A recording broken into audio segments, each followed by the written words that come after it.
is a personality test and personality theory that defines the 9 different personality types.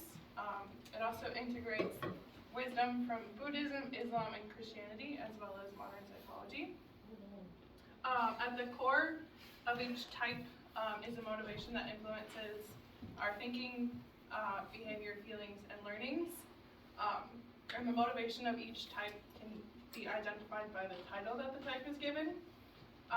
So in order, the types are the perfectionist, the helper, the performer, the individualist, the observer, the loyalist, the enthusiast, the controller, and the peacemaker. And there are 3 individuals responsible for bringing the Enneagram to the West, who each contributed their own insight to it. So GI or GF contributed the key feature and motivation of each type. Oscar Ichizo stated that the psychological traits that an individual has occurs from an early injury to the psyche and over time identifies and defines an individual's personality type. And Claudio Naranjo developed the Enneagram further by articulating it through psychological nomenclature and spiritual approaches, using it as a tool to help people identify and understand their habits and patterns. And together they brought it to Russia, Chile, Europe, and the United States. Okay, so Enneagram Type 4 is the individualists who tend to idealize and romanticize relationships. Though they keep to themselves, they also live for a response from others, doing things to gain approval when a response is not given. When stressed, individualists can come off as self-absorbed and dramatic. When Type 4s are healthy, they become Type 1, the perfectionist, and when they're stressed, they become Type 2, the helper. Type 4s also approach life with deep feelings, creativity, and passion, being why they are known as heart-type Enneagrams, because they value connection through relationships and symbols. As a correlation to how the Enneagram can be seen through a lens of faith, it said that Type 4s reflect the creativity of God, as well as they are drawn to art, architecture, music, and poetry, a lot of the ways that God reveals his character to many. And connecting through relationships and symbols, the nearness of God is impressed upon Type 4. We're just going to go through our research topics, and we're basically pulling research that Raylan had on the Enneagram. She's the only one who studied the Enneagram. We all study different things, and we're going to connect them to summarize our research. So my topic was healthy communication and relationships, and the 2 Enneagrams that I pulled out was number 8, the Challenger, or what did you say it was?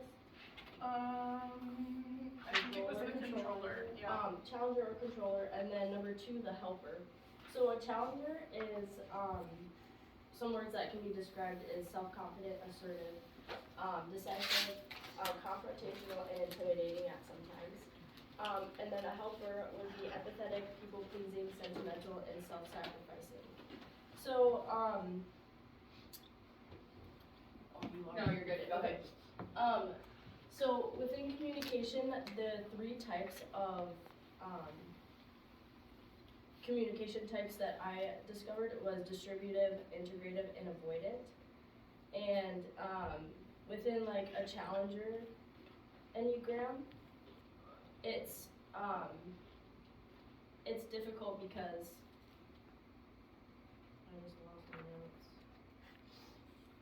So distributive conflict resolution pattern shows that one party receives all of his or her desired outcomes while others retain none of his or her resources.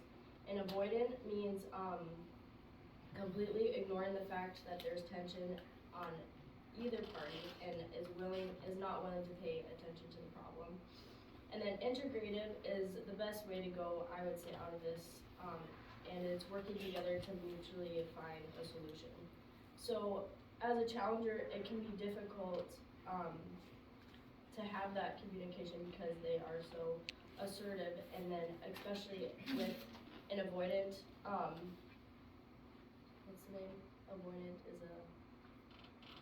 That's just an past type. Yeah, that. Yeah. Sorry, I lost No, my you're words. Being like non-verbal can be really, it can butt heads a lot. And then with within communication for a helper, being nonverbal and avoidant would be kind of how it would play out. So having that healthy communication and having understanding of the other person is really helpful. A verse that kind of went with this, and it's kind of the classic Matthew 7 where you gotta take a look at the other person, like, okay, I'll just read it. Why do you look at the speck of sawdust in your brother's eye and pay no attention to the plank in your own eye? Which is kind of just resembling, like, you gotta figure out what's going on both sides to try and make it work, to figure it out, so. Okay, and I study breakups and ultimately the grieving process that comes with breakups, specifically in romantic relationships. And before I get into like the Enneagram research, I was just gonna share like some key takeaways from my research. But the general idea you get when you look at research on breakups and grief is that it's disenfranchised by public, which means that people in the lives of the person who's experienced a breakup often discount it and don't understand why the person's feeling as sad as they are. They expect that they should move on quicker than they are, or that they shouldn't feel the emotions that they're feeling, when in reality, like, most people who go through a romantic breakup, whether it was like a month-long relationship or even shorter, or a 5-year relationship, they're gonna react as if they like lost someone to death. And like, if you were to be the person broken up with, it could have a different effect, or if you were the one breaking up with the person, it could have a different effect. Grieving the loss of a breakup looks different for everyone, but for pretty much everyone, it's a lot more difficult than society makes it out to be. And one other thought with that is that it looks different for everyone. Just like if you've learned anything about grief, how it's not a linear process, but you go from one stage to the other, that's exactly what happens in a romantic breakup. Most people aren't going to move from like acceptance to forgiveness and all those stages that go with grief. And then the other thing with that is I studied Psalm 42 and 139, which were actually really cool to see how in it, it's just like cry out to God, like, where are you? And in breakups, a lot of times people will lose their faith in God. They're like, where is he in this? This doesn't make sense. But ultimately, if they've healed and went through the process they need to go through, they'll start to recognize that God was with me even in the darkest times. He never left my side, but it was dark. Yeah, and then, so to go into the Enneagram with that, I studied the Performer, which is the number 3, and then the 7, which is the Enthusiast. And the 3, their fear is being insignificant or experiencing failure. And they also tend to be very busy. So I took some notes on like some things that can happen in a breakup because of this, or some things that could lead to a breakup because of those traits. The first thing is that a 3 can end up being dependent on their partner for like acceptance and affirmation. They like what other people think of them. And so if they're constantly getting praise from their significant other and they go through a breakup, it's going to be pretty detrimental because they're losing that gratification that they seek after. They also could like seek after acceptance from their partner so much that it could cause the relationship to fail because it's just not healthy. And this is not like all 3s, this is just the tendency that they could have if they're not careful in a healthy 3. And then another thing is that they would feel worthlessness, not just because of losing acceptance from their partner, but also because the relationship failed and they value success so much. And so it feels like a failure of a goal that they had when they lose the relationship. And then the 7 fears getting stuck in a rut or missing out from something fun, also known as FOMO, and they also avoid sad or painful emotions. So because of this, they actually are often less impacted by breakups. That's what I read when I studied. I have a hard time believing it personally. I think they do a really good job of acting like they don't have a hard time. I have a 7 wing, so that's where that comes from. However, I do think to an extent 7s are really great at being optimistic and seeing that they have this idea of everything happens for a reason, super optimistic, or hey, now that I broke up with this person, I can go, or they broke up with me, I can move on and do this in my life. They have this excitement for whatever's new, and I think that's also just a coping mechanism for them, and it actually is hard for anyone who goes through a breakup. They also, which is really interesting, is they can end up not being super attached to their partner in the first place because they have a fear of losing them or a fear of experiencing pain from death in the relationship. So they just avoid that altogether in the first place. So when they go through the breakup, there wasn't like a super close attachment ever.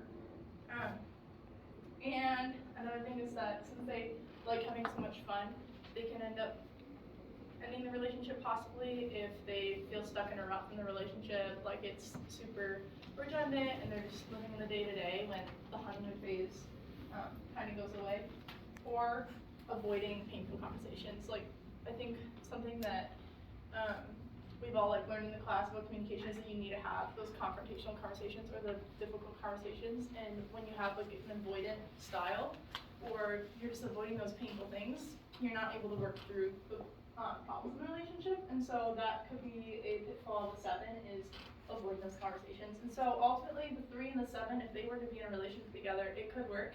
These are just things to look out for. And another thing that could happen in the relationship is that the 3 could be prioritizing budgeting and saving for a home and meeting all these goals they have in their life, like graduating or getting a specific job. They just have all these goals and they want to have people see them as high achievers. Whereas the 7 might be like, oh my gosh, college is so fun and I'm so excited to plan the honeymoon and the wedding. And so the 7's just like thinking about all the fun things, and the 3's thinking about all the things, the goals that they need to meet, and that could clash if they're not willing to work together for a common goal, which is possible because the 7 and the 3 are both orientated towards the future. Oh, this is mine. Okay, so my topic was on motherhood anxieties, and like anxious mothers, and like how that affects children, how that affects them. And so generally, I kind of found that like we talk about projection a lot in this class. Maybe not a lot. It was just stuck in my head a lot. But we talked about projection and how mothers can project fears onto their children.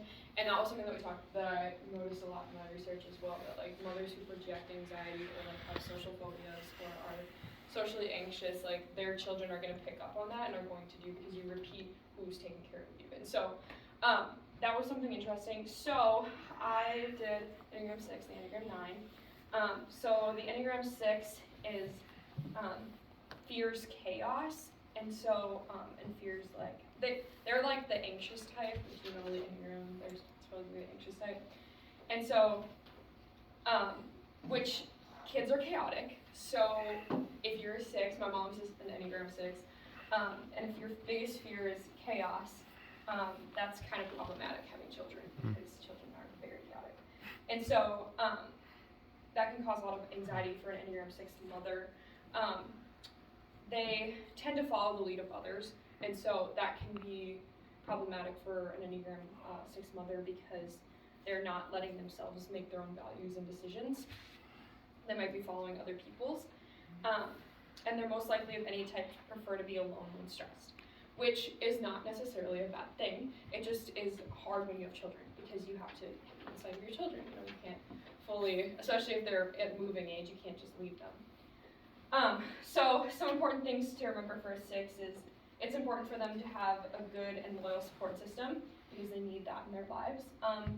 They should not blame themselves for everything going wrong, and should take time to think about what is really stressing them out, whether it's not being like their chaos or if it's actually something that needs to be thought about. And do not let fear allow their kids to fear allow your kids to go. They need bodily autonomy to learn things. So that was another thing that was in my research, is that like if you stop kids from making like little mistakes, like they're falling on the ground or whatever, when it's not going to be life-threatening, you're teaching them to fear a lot. And so you have to give them opportunities to fail a couple times, including school, including mentally, like they have to be able to fail in order to make themselves back up. Because if you're constantly saving them and not letting them do that, they're never going to learn. And the Enneagram 9, as a mother, they fear, in general, Enneagram 9s fear conflict and confrontations. They are the peacekeepers. And so they accommodate to others to avoid confrontation. They also fear inner conflict and are most likely to report feeling unproductive when stressed. And so then for the Enneagram, like, it would be helpful to break tasks into smaller tasks to tackle them in smaller doses. Instead of retreating when stressed, talk to your friends. So again, the 6 and the 9 tend to be similar in that way. Do not let what other people think about you, including your own kids, bother you. So you have, and I mean, I think it's both for both of these. Like, you can't let other people tell you what to do. You know what is best for your kid, and if you decide to take insight from people, that's great. But you can't let that be everything that you do. And you can be direct about your opinions about your kids, especially when it comes to mothers with an Enneagram 9. They have to be able to learn to be direct about what they want for their kids, especially when it comes to, like, I'm thinking specifically for, like, school. Like, so my brother has autism, so if my mom was a 9 and she wasn't specific about what she wanted for my brother, like, he wouldn't get the help that he needed because she had to advocate for him. And so being able to advocate for your kids is really important. And so both 6s and 9s kind of have to be able to do that. All right, so I researched the relationship between a parent and a student who's in graduate from college, and so it's really applicable to a lot of us, I think, as graduation is coming up. And as I'm sure some of you guys know, graduation is a difficult and stressful time, and it can be so for a variety of reasons, such as just the fact that there's a lot of change and uncertainty, which can then cause distress during this time. And already transitions are difficult because it is a process that takes time, and this process normally starts when you start to anticipate for the transition, and then it will end when a new identity is formed. So that's why it can span a long period of time. And during these transitions, just something to keep in mind is that negative beliefs about yourself and about others can surface, and then will lessen your ability to effectively cope with the stress of this transition. So yeah, that's a little background of some of my research. And then I wanted to look into Enneagram 1 and 5, and then have each one reflect like one being a parent and one being a college student. So I chose the perfectionist as the parent. In general, perfectionists have high standards for themselves and others. They are detail-oriented, and they fear being morally flawed or being a bad person. And then they cope with that fear by being rigid and having rigid discipline. So this led me into thinking about overparenting, which is one of my research areas, because if they might lean towards overparenting because of their high standards for others, and because of their coping mechanism of having rigid discipline. And so overparenting, especially with emerging adults or seniors in college, will have negative effects. Overparenting is correlated with high emotional distress and with lower emotional distress tolerance, which is one's ability to manage and navigate the psychological and emotional states that come with the distress that comes with the transition. And then emotional distress tolerance is needed during this transition in order to effectively cope. So it's kind of like a big cycle. And this could be a reason then why studies have found that there's a connection between overparenting and with depression and anxiety in emerging adults. And then on to the observer as a college senior. So observers in general, they enjoy learning, they focus on being competent and self-sufficient, and they fear that their needs and the needs of others will overwhelm them, and they cope with that by withdrawing from people. And already in general, social support may decrease during the transition out of college. And so that combined with the coping mechanism could lead to negative consequences. Transitions in general reflect a period of loss. For example, with graduating from college, you could be losing friendships or your routine that you've established over the last 4 years. Just the student lifestyle in general, or perhaps your living situation and roommates even. So just keep all that in mind for an observer. And then also, it could be difficult for an observer because they highly value being competent, and with all the unanticipated changes that come from graduating from college, they could feel less confident. And then also, observers enjoy expanding their knowledge of the world, and so if they could view graduation as an opportunity to expand that knowledge, that could be really beneficial instead of looking at it as like something unknown and something that will like lessen their knowledge just because of not knowing what's going to happen. And then there's a couple of Bible verses that I looked into with my research, but one that I just wanted to highlight is Deuteronomy 5:16, which talks about honoring your father and mother as the Lord your God commanded you, that your days may be long and that it may go well with you in the land that the Lord your God is giving you. And so when doing all my research, I found that it can be easy to start thinking a bit negatively towards like parents in general, or like even just during this class of all our reflections that we were doing. It can raise emotions such as like frustration or sadness or even maybe some anger, and or specifically toward our parents and just the way we were raised.